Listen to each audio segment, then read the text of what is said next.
भारती दीदी के चैनल के तरफ से अहाँ सब गोटा के होली के शुभ कामना। हम एकटा होली गबै छी, अहाँ सब सुनू।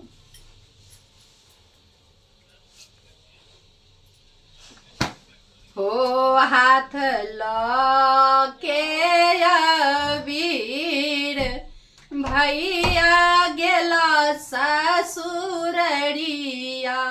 हो हाथ ल के अबीर भैया गेला ससुररिया,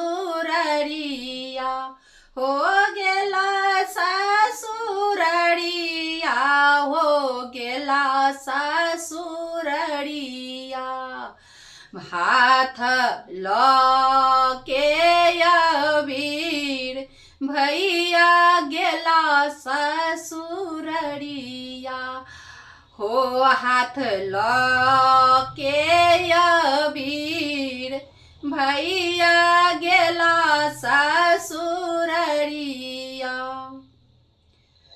सार संगे खेला ला ओ सर भोजी संगे खेलला, सार संगे खेला ला ओ सर भोजी संगे खेलला, ओ हाथ ला के अबीर भैया गेला ससुररिया, ओ हाथ ला के अबीर भैया गेला ससुररिया।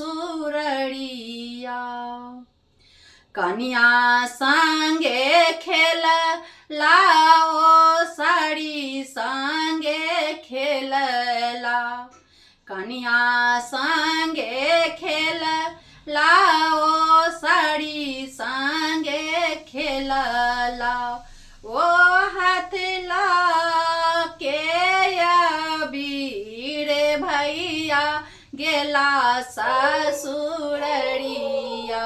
ओ हाथ ला के अबीर भैया गेला ससुररिया।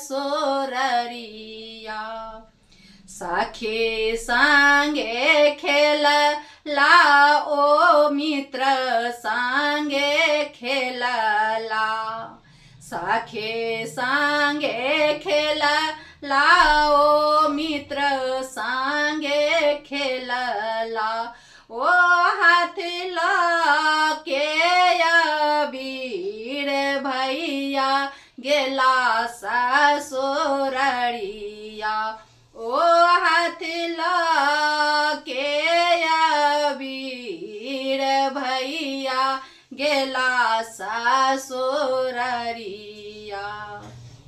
सासु ससुर भैया के बड़ मान के लानी, सासु ससुर भैया के बड़ मान के लानी, ओ रंग बिरंग पकवान ओ बनेलानी,